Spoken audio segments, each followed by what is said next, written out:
aku ini punya benar-benar nggak punya waktu atau belum memprioritaskan. Kan di bulan Ramadan ini menurut saya itu momen yang pas untuk bagi-bagi, berlomba-lomba dalam kebaikan. Iya benar banget. Atau mustabihul khairat. Iya betul banget, Masya Allah. Waktu itu kalau nggak salah tepatnya di Jalan Katamso, itu waktu borong dagangan es cincau.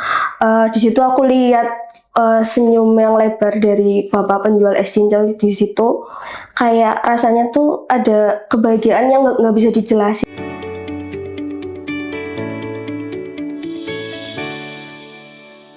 Assalamualaikum warahmatullahi wabarakatuh Sobat Bunda. Jumpa lagi bersama saya Leviana di podcast Bersama Amal Bunda, tempat di mana siapapun bisa bebas membagikan kisah inspiratif yang tentunya bisa mengedukasi kita semua. Sobat Bunda, apa kabar nih? Semoga selalu sehat dimanapun Sobat Bunda berada. Oh iya, sebelum nonton jangan lupa di like dan juga subscribe ya. Nah, seringkali kita itu merasa pekerjaan, deadline, dan rutinitas kita tuh udah cukup menyita waktu. Sampai akhirnya muncul satu pertanyaan sederhana.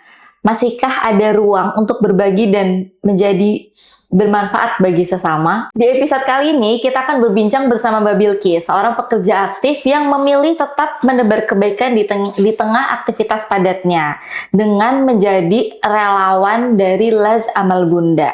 Gimana sih caranya Mbak Bilqis ini bisa membagi waktu, dan kira-kira perubahan apa ya yang Mbak Bilqis rasakan dan dapatkan ketika menjadi relawan Amal Bunda? Langsung aja ya kita tanyain ke Mbak Bilqis. Halo Mbak Bilqis. Halo Mbak.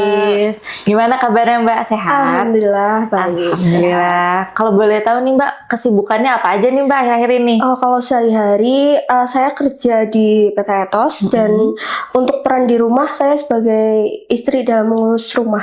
Oh, Masya Allah. Jadi Mbak Bilqis itu udah menikah ya Mbak? Kalau boleh tahu udah berapa lama Mbak?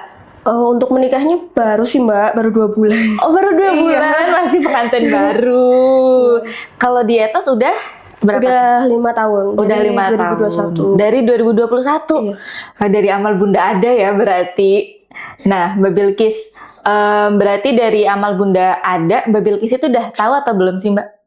Sebenarnya waktu awal untuk interview di PT Ethos itu sudah diperkenalkan ya kalau Amal Bunda merupakan yayasan yang emang ada kerjasama sama Ethos, jadi udah lebih sedikit tahu sih. Oh, kurang lebih udah tahu lah ya Mbak Amal Bunda itu apa.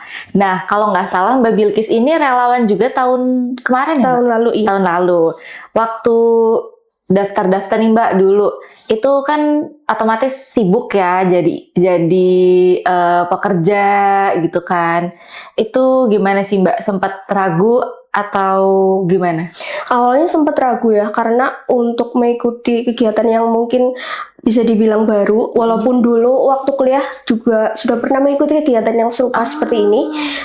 Mungkin dulu waktu saya berkuliah di Bandung ya, di Masjid Salman ITB kan juga ada kegiatan yang seperti ini gitu. Tapi kalau untuk sekarang ini mungkin lebih ke ini ya, gimana caranya aku buat memastikan kondisi fisik dan suasana hati ketika gabung di relawan Amal Bunda nanti. Sempat insecure juga sih, apakah nanti aku bisa maksimal gitu untuk berkontribusi gitu. Tapi di sisi lain aku juga ada dorongan yang kuat gitu, karena kan pengen berbagi dan ingin berkontribusi di kegiatan sosial walaupun di tengah kesibukan yang padat ini. Dan menurutku ya masuk di relawan Amal Bunda ini pilihan yang tepat gitu. Oke, Masya Allah. Berarti sebenarnya alasan Mbak Bilqis jadi relawan dan tertarik jadi relawan itu karena emang pengen menebar kebaikan aja, pengen berbagi gitu ya Mbak? Iya, dan mungkin tambahan, apalagi kan di bulan Ramadan ini menurut saya itu momen yang pas untuk bagi-bagi, berlomba-lomba dalam kebaikan. Iya benar banget. Atau mustabihul khairat. Iya betul banget, Masya Allah.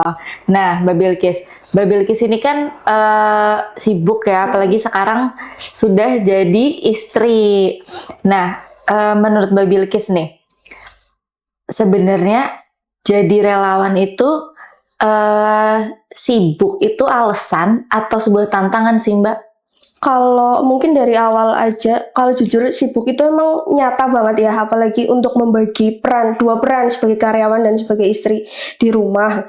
Tapi gimana caranya kita untuk membagi waktu tersebut? Kadang tuh saya juga bermuhasabah ya sebenarnya aku ini punya benar-benar nggak punya waktu atau belum memprioritaskan. Mungkin dari situ bisa diambil maknanya kalau misal apalagi untuk kegiatan relawan ini kan bukan membutuhkan waktu yang besar tapi waktu yang emang sedikit tapi konsisten gitu mungkin itu bisa lebih ngena lagi.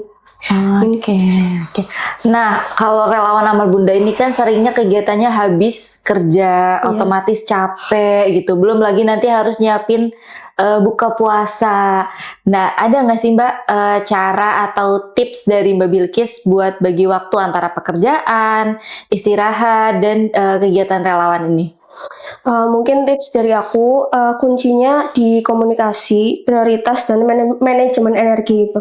Untuk pekerjaan aku tetap berusaha profesional dan untuk peran istri di rumah juga aku hadirkan dengan penuh tanggung jawab.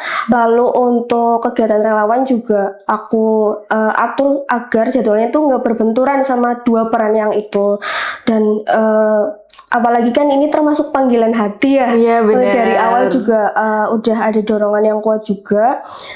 Jadi menurutku sibuk itu bukan penghalang, tapi jadi reminder buat kita biar lebih bijak lagi dalam mengatur waktu. Masya Allah, luar biasa banget ya Mbak Bilkis ini. Padahal udah sibuk jadi pekerja, sibuk jadi istri juga, tapi alhamdulillah masih bisa menyempatkan waktu untuk jadi relawan amal bunda. Itu hal yang emang kelihatannya simpel, tapi ternyata jarang banget ya Mbak dapatkan sama orang lain. Nah, ada nggak sih Mbak dari Mbak Bilkis nih, kan udah 2 tahun ya jadi relawan amal bunda, tahun lalu sama tahun sekarang.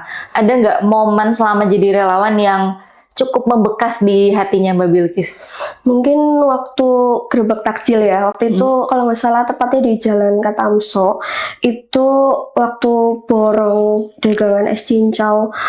Di situ aku lihat senyum yang lebar dari bapak penjual es cincau di situ, kayak rasanya tuh ada kebahagiaan yang nggak bisa dijelasin ya.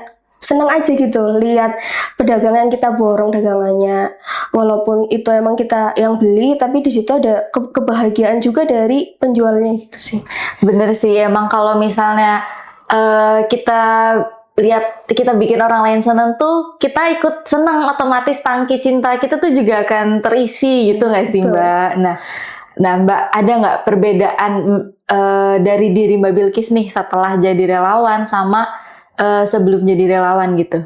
Mungkin setelah jadi relawan aku jadi belajar mungkin bisa lebih peka, lebih bersyukur dan lebih sadar gitu kalau misal sebuah kebahagiaan itu tuh muncul bukan dari kita menerima tapi dari kita memberi gitu kan. Untuk ini juga aku belajar untuk membagi waktu dan memanfaatkan momen Ramadan ini bukan sekedar untuk berbagi, tapi untuk memperbaiki diri gitu di bulan yang suci ini. Oke, Mbak, kalau misalnya nih ada tawaran relawan lagi di luar Ramadan, kira-kira Mbak Bilkis berkenan nggak? Mungkin bisa, nanti kita lihat waktunya dulu.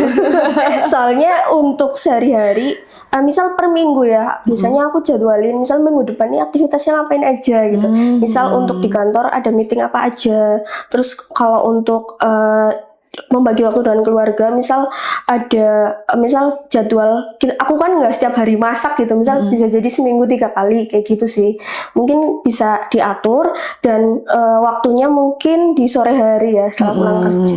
Oke, berarti sebenarnya Mbak Bilkis ini happy juga ya Mbak jadi relawan karena bisa ketemu orang-orang yang memang sevisi misi tujuan dengan kita, bisa memberikan kebahagiaan juga buat orang lain gitu. Nah Mbak, apa sih yang bikin Mbak Bilkis tuh akhirnya memutuskan buat jadi relawan lagi di tahun ini? Soalnya kan tahun kemarin pasti udah ada pengalamannya ya Mbak, udah ada kayak gambaran lah, oh ternyata jadi relawan amal bunda tuh kayak gini ya gitu. Nah, kenapa sih tahun ini tuh mau ikut lagi? Mungkin yang sudah di awal ya sebelumnya udah aku jelaskan, Yang pertama itu ingin memanfaatkan di momen Ramadan ini sebaik-baiknya. Lalu mumpung ada waktu nih, walaupun sekarang udah jadi istri gitu ya, alhamdulillah masih bisa, dan aku cek juga ya masih memungkinkan gitu untuk atur manajemen waktunya, dan dari suami juga mengizinkan. Jadi kenapa enggak gitu, ketika ada kesempatan yang datang, apalagi ini merupakan panggilan hati ya, aku nggak mau ngelewatin momen-momen ini sih. Oke, bener. Berarti dari suami itu juga mengizinkan ya Mbak untuk jadi relawan. Betul. Oke. Jadi Sobat Bunda, kesibukan itu nggak pernah jadi penghalang untuk berbuat baik. Justru di tengah aktivitas itulah kebaikan menemukan maknanya. Seperti yang telah dilakukan oleh Mbak Bilkis bersama relawan Amal Bunda yang telah menghadirkan manfaat nyata bagi mereka yang membutuhkan. Semoga cerita hari ini bisa menjadi pengingat bahwa setiap dari kita punya kesempatan yang sama untuk ikut mengambil peran dalam kebaikan. Mbak Bilkis, terima kasih udah datang ke podcast Amal Bunda, sudah mau jadi relawan Amal Bunda. Semoga kebaikan selalu menyertai Mbak Bilkis dan keluarga dimanapun. Amin. Bagi Sobat Bunda yang ingin ikut berkontribusi melalui program-program kebaikan Amal Bunda bisa menyalurkan melalui zakat, infak, dan sedekah terbaiknya di Las Amal Bunda melalui nomor rekening di bawah ini ya. Sekian podcast Amal Bunda, saya Leviana pamit undur diri. Jangan lupa untuk subscribe, like, dan juga share video ini ya agar semakin banyak masyarakat yang terinspirasi, dan jangan lupa untuk komen di video selanjutnya. Wassalamualaikum warahmatullahi wabarakatuh.